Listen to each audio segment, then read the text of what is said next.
Otro concepto, transporte celular.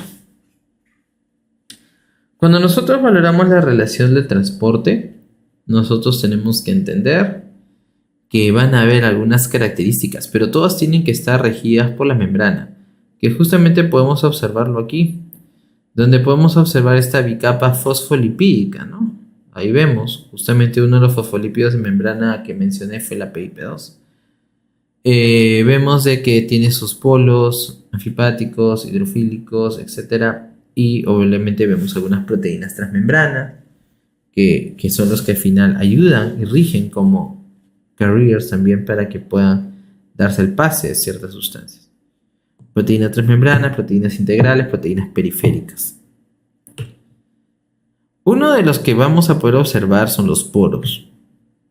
Dentro de lo que vendría a ser esta, muchas veces no gastan nada de energía. Y son los que explican algunas situaciones, por ejemplo, del pase de algunos patógenos, como el Staphylococcus aureus, que con sus toxinas lo que hace justamente es generar muchas situaciones que están justamente como gran positivo y por la flora relacionados a piel, ¿verdad? Ahí tenemos que entender de que es por el pasaje propio asociado a su permeabilidad que va a existir sin gasto de energía.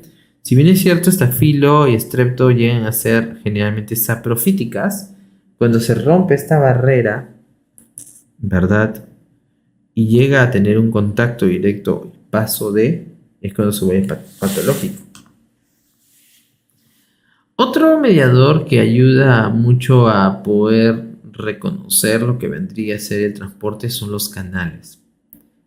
Los canales iónicos. Ya habíamos visto un poco los canales iónicos.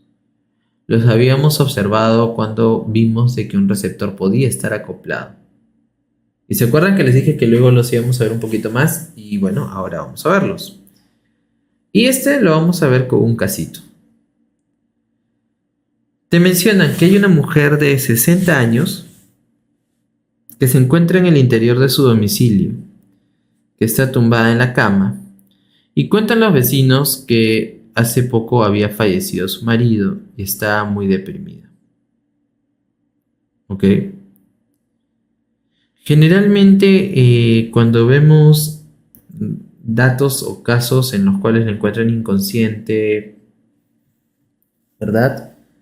Con, no sé, con frasquitos vacíos o con un antecedente propio como el que están mencionando de depresión por una circunstancia obviamente entendible, hay que pensar muchas veces en un intento de suicidio, una sobredosis y o también, ¿por qué no? También, más allá de eso, puede ser también un estatus convulsivo, puede ser posterior a eso, personas que no sabían que tenían una epilepsia y es un debut. También, no todo es eso, pero generalmente, dependiendo de los datos que te dan en la historia o de los que tú vas a recopilar como médico, tendrías que llegar.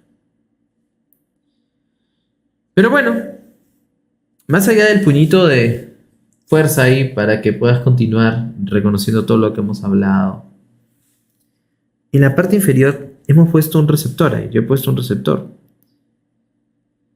Y hemos puesto un receptor de otro ligando que no habíamos conversado. Porque los ligandos que hemos conversado hasta el momento con mi persona son, para recopilar, adrenalina y noradrenalina, que son catecolaminas. Noradrenalina, precursor de la adrenalina, gracias a la metiltransferasa, que son ligandos del sistema nervioso simpático. Otro que habíamos conversado es la acetilcolina, que es el parasimpático. Luego de ahí les mencioné nada más, sin ahondar mucho, gastrina, histamina, también son ligandos. ¿Qué otros ligandos hemos conversado? Hormona antidiurética y, ¿qué más? Aldosterona. Ahí está. Y de exógenos, el salbutamol. Ahí está, me acuerdo de todo lo que les he mencionado hasta el momento. Pero aquí hay uno nuevo. Ah, y haciendo un paréntesis, todos los que les mencioné, todos jugaban con proteína G, ¿verdad? Todos eran metabotrópicos. Es decir, en los ejemplos que les di, cabe precisar eso. porque la acetilcolina también tiene un receptor ionotrópico. Pero bueno, aquí hay otro ligando, que es GABA. GABA, el ácido gamma-aminobutírico. El ácido gamma-aminobutírico es un neurotransmisor inhibitorio. Es el neurotransmisor inhibitorio más importante del sistema nervioso central. Miren lo que estoy diciendo. Neurotransmisor inhibitorio más importante del sistema nervioso central. Cuando este ligando llegue a su receptor, va a favorecer su proceso de señalización y lo que va a generar es que se abran los canales. ¿Pero de qué? De cloro. Porque GABA es un ligando y, como saben, tiene sus receptores, que son los receptores, se llaman GABAérgicos.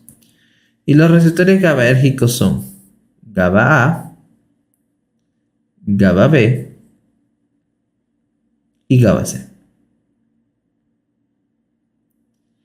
¿Cuál es la diferencia? Aparte que uno es A, B y C, obvio, son tres diferentes receptores, o de acción central, es que el A y el C son ionotrópicos, el B es metabotrópico. El A y el C están asociados a canales de cloro.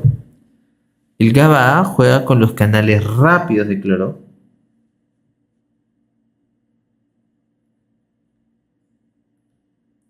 El GABA C juega con los canales lentos de cloro.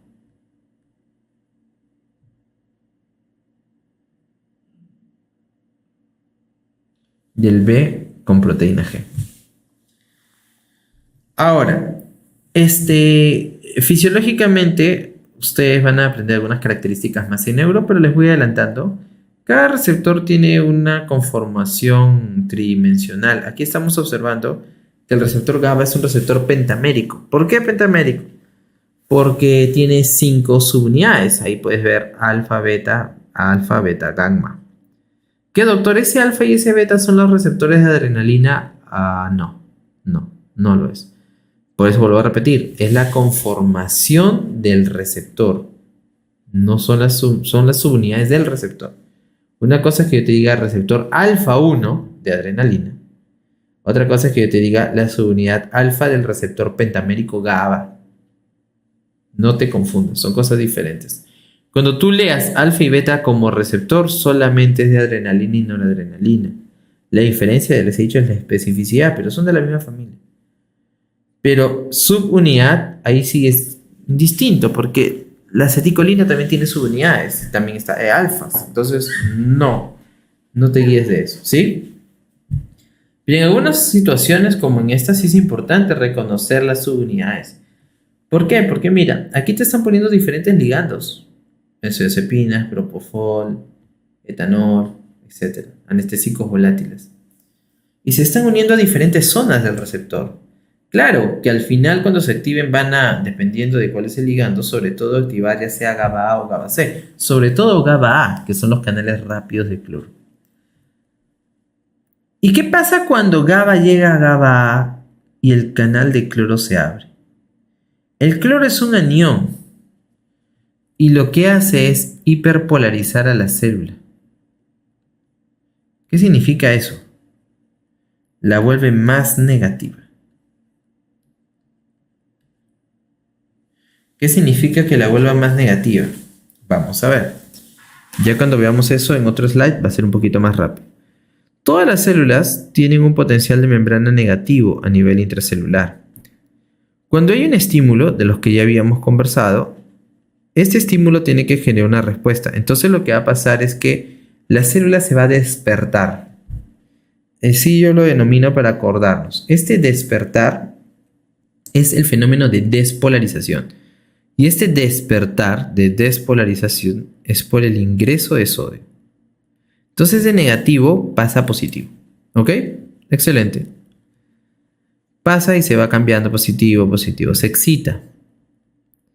Pero genera la respuesta y la célula no se va a quedar excitada. Pues tendría que volver a su basal. Tendría que regresar a su basal. El cuerpo es tan sabio que lo que hace para regresar a su basal es abre los canales de potasio. Y lo que hace es sacar potasio. Al momento de sacar potasio, la célula lo que hace es repolarizar. La repolarización es por la salida de potasio. Saca potasio. ¿Ok? La despolarización es por el ingreso de sodio. La repolarización es por la salida de potasio. Fisiológicamente, si ustedes se ponen a pensar, si yo estoy con un potencial de membrana en reposo de menos 90, vamos a poner un ejemplo, que es lo basal. Cuando se excite va a llegar a ser más... ustedes saben, vamos a poner aquí. Menos 60, ¿se está despolarizando? Sí. 0, sí. Más 40, sí. Creo que acá es más lógico, ¿no? Se está despolarizando. Imaginemos que llegó a más 40. Ahora tiene que volver a menos 90. Entonces con la salida de potasio. 0, menos 60, menos 90. Pero ¿qué pasa si no existiese un control? Podría irse más allá. Y ese fenómeno de volverse más negativo se llama hiperpolarización, donde la célula se ha vuelto mucho más negativo de lo que era. Pero no entiendo, entonces el sodio despolariza, ok, y el potasio repolariza, pero lo está ahora hiperpolarizando. Fisiológicamente sucede eso. Fisiológicamente podría suceder eso, pero el cuerpo evita esto porque existe un mediador que ayuda a regular a que el potencial de membrana en reposo siempre prevalezca, que también es una pregunta de examen. Y este es la bomba de sodio-potasio ATPasa.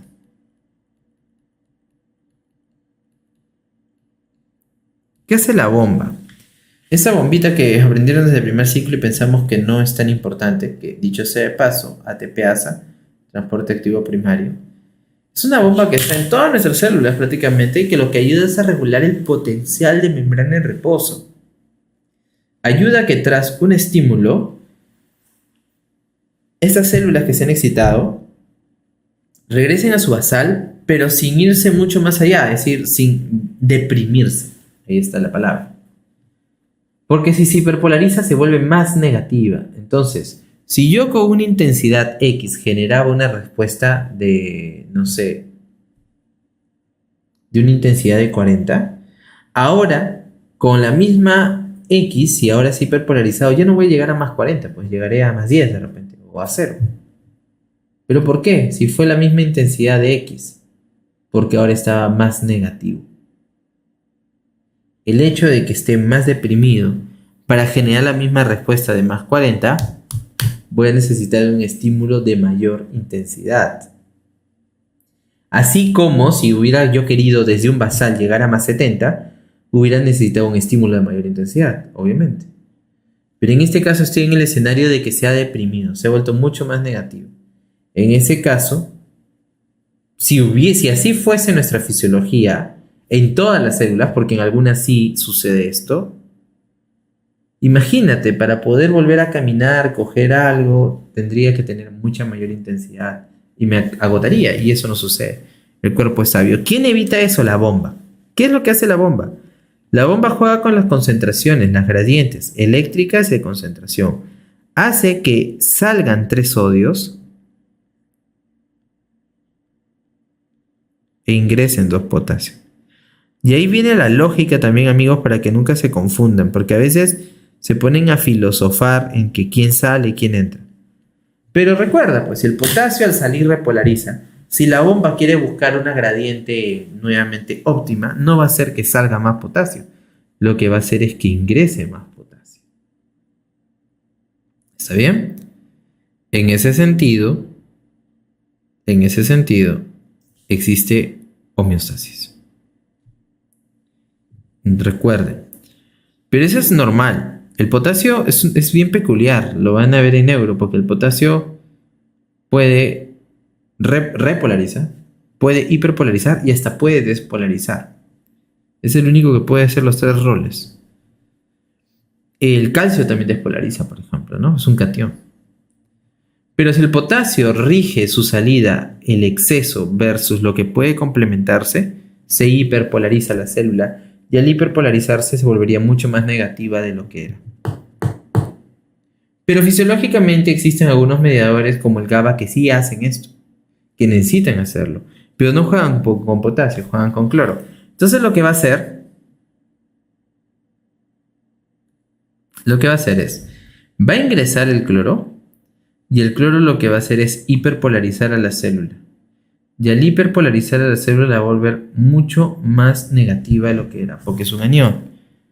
Entonces, para generar otra respuesta, sí voy a necesitar, ¿qué cosa? Un estímulo de mayor intensidad. ¿Pero por qué hace esto? Porque necesitas disminuir la excitabilidad a veces de algunas neuronas. Ah, ya, pero solamente para eso. No creo que lo utilice yo a mi favor, ¿no? Pues sí. Y acá te lo he puesto. Las benzodiazepinas, como el diazepam, que es un medicamento, que lo vas a ver en fármaco. Es un fármaco que utilizamos según estatus convulsivo, cuando una persona convulsiona.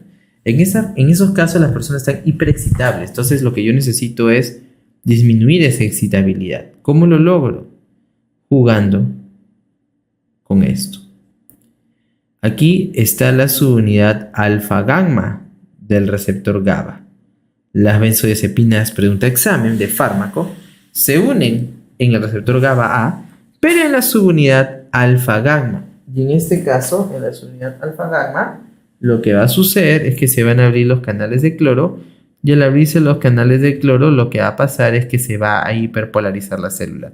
Se va a volver mucho más negativa de lo que era, generando de que para que se genere una nueva respuesta, valga la redundancia, necesita un estímulo de mayor intensidad. Lo que pudo haber sucedido aquí justamente es eso, de que la persona al estar deprimida haya podido tomar algún benzodiazepínico como diazepam, clonazepam, y lo que ha pasado es que la ha deprimido mucho más, la lleva con tendencia al sueño. ¿Ok? ¿Y cómo antagonizo eso? Ahí van a ver antagonistas, ¿no? Si yo sé que hay un fármaco que está uniéndose a ese lugar para generar una respuesta, le voy a dar un fármaco que compita por ese lugar para que ya no permita que se una.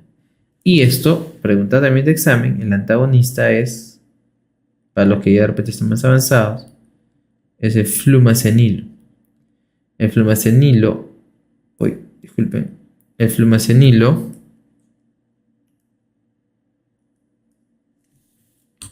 ya se borró, pero bueno. El flumazenilo, entonces lo que va a pasar aquí, ¿qué es? Va a antagonizar el lugar. Porque aquí mismo, en el alfa-gamma, se va a unir. Ahí está. Flumazenilo. ¿Ok? Entonces es importante que lo reconozcan. Importante que lo puedan tener en cuenta. Porque al final, es un antagonismo competitivo. Está compitiendo por un lugar en particular para generar una respuesta. Carriers. Los carriers son los transportadores. Aquí tienen que recordar generalmente a lo que vendría a ser las proteínas. ¿Ok? Dentro de ellos está la albúmina, a la cabeza. Por eso que todo lo que vendría a ser hepático tiene que tener en cuenta. Porque ¿qué pasa si es un paciente hepatópata? Vamos a tener menores niveles de albúmina, que debería estar en 3.5 gramos por decilitro. Y al final no voy a poder transportar. Estos ayudan justamente a que se pueda transportar por el torrente sanguíneo. No es la única, ¿no? Esa la globulina fija, la tirosina, etc. Son proteínas que ayudan a que puedan transportarse y llegar al órgano diana. Porque al final los carriers ayudan a que lleguen al órgano diana. La hemoglobina es un carrier, por si acaso. ¿Sí? La hemoglobina es un carrier. Porque ayuda a transportar. Llegan al órgano diana. Y en el órgano diana, obviamente, a donde van a llegar es a la célula diana. Donde ya saben que al unirse con su receptor, vamos a poder generar una respuesta de señalización. Tipos de transportes que vamos a observar. Ya saben que pueden ser con gasto o sin gasto de energía. Sin gasto de energía son pasivos y con gasto de energía son activos. En los sin gasto, por ejemplo, tenemos los de la ósmosis que hemos visto, solamente difusión. Pero también tenemos acá lo que vendría a ser, en este caso, la difusión facilitada. Es decir, necesito de algún mediador para que facilite el ingreso. Aquí, por ejemplo, tenemos a los GLUTs. Los GLUTs facilitan el transporte de la glucosa. Por eso te dice, los carriers ayudan a que la glucosa pueda ingresar respecto a la gradiente de concentración. Otro, transporte activo primario. Los transportes activos gastan energía y los transportes activos se pueden dividir en primarios y secundarios. Los primarios, palabra clave, ATPasa. Todo lo que leas con ATPasa es primario. Todo lo que leas con ATPasa. El secundario puede ser sin porte o puede ser antiporte. El sin porte es el que va a favor de la gradiente. También es llamado cotransporte, es lo mismo. Y el antiporte también es llamado contratransporte, va en contra de la gradiente. Ahí tenemos eso. Entonces tenemos al sin portador, tenemos al contratransportador, pero aquí estamos hablando del ATPasa. Entonces el ATPasa es activo primario. Te está diciendo que el carrier utiliza una bomba para poder utilizar la energía. Y es obviamente en contra de la gradiente, por eso necesita, ¿verdad? Lo que vendría a ser este mediador. No es el único, está la bomba de sodio-potasio ATPasa que les he mencionado hace un rato. Está la bomba de protones que les hablé también hace un rato con la bomba de hidrógeno-potasio ATPasa. Caso clínico. Un hombre de 43 años se presenta a la consulta con quejas de dolor epigástrico. Después de análisis exhaustivo, el paciente es diagnosticado de enfermedad úlcera péptica. Se inicia un medicamento que inhibe la bomba de protones. Aquí hay un error del estómago. Entonces, obviamente, aquí estamos hablando de la bomba de hidrógeno, potasio, ATPasa. Si no sabes que la bomba de protones es esta bomba, o también llamada bomba de hidrogeniones, no vas a tener la sospecha de que es activo primario. Una pregunta típica de fármaco, terapéutica, de fisio es: ¿se da manejo para úlcera péptica utilizando omeprazol, esomeprazol, pantoprazol? Todos son medicamentos inhibidores de bomba. ¿Qué tipo de transporte se está bloqueando? El tipo de transporte que se está bloqueando es activo primario. Aquí hay una célula, no vamos a profundizar mucho en esto, pero cara vasolateral, cara luminal. Voy a poner cuadradito, cuadradito, cuadradito, triángulo, triángulo. Los triángulos y los cuadraditos. Los cuadraditos tienen una repercusión positiva y los triángulos una repercusión negativa. ¿Sobre quién? Sobre la bomba de protones. Fisiológicamente existe una repercusión sobre esta bomba. Hace que el ion hidrógeno salga a la luz, que el potasio ingrese. Por eso que con los canales, ¿se acuerdan? CFTR que les dije, de cloro, recién en la luz, que es de cara luminal, se unen y forman el ácido clorhídrico. Pero, ¿qué tipo de transporte es que se va a poder mediar en este caso? La bomba de protones. Tipo de transporte activo primario se encuentra en la cara luminal, tipo de transporte de bomba de hidrogeniones. Este es otro ejemplo. Dice: paciente 60 años ingresa a hospitalización por presentar insuficiencia cardíaca congestiva. Se le prescribe un glucósido cardíaco cardiotónico digoxina. La digoxina juega bloqueando a la bomba de sodio, potasio, ATPasa. Tampoco vamos a profundizar mucho, pero ya saben lo que hace la bomba, ¿no? Repercute en lo que vendría a ser la relación de 3 sodios, 2 potasio. Pero esto va a jugar ¿en qué? En que la célula se pueda seguir excitando, generando una repercusión con los niveles de calcio, que al final repercute en un efecto inotrópico positivo. El ejemplo ahorita está asociado para reconocer el tipo de transporte que se ve bloqueado, y ya luego con esto vamos a afianzarlo en los capítulos, en este caso cardio con el doctor Manolo. Pero van a ustedes ya tener claro de que es una bomba, que existe un tipo de transporte que se encuentra en tal cara y que lo que ayuda justamente a repercutir sobre los niveles de calcio. Por eso es que al final tiene un efecto inotrópico. No es iono, Ionotropismo es otra cosa. Inotrópico es una propiedad del corazón que está asociado al incremento de la fuerza de contracción. Aquí están los secundarios. Los secundarios. Los secundarios yo siempre les he llamado como los vivos de la película porque utilizan energía, pero no de ellos mismos. Utilizan energía de la bomba que muchas veces dejamos pasar por alto. La sodio, potasio, ATPase. De ellos utilizan su energía. No es directa, es indirectamente. Pero aquí tenemos el sodio calcio, ¿verdad? Y tenemos aquí el cotransporte sodio-cloro. Uno va en contra y uno va a favor.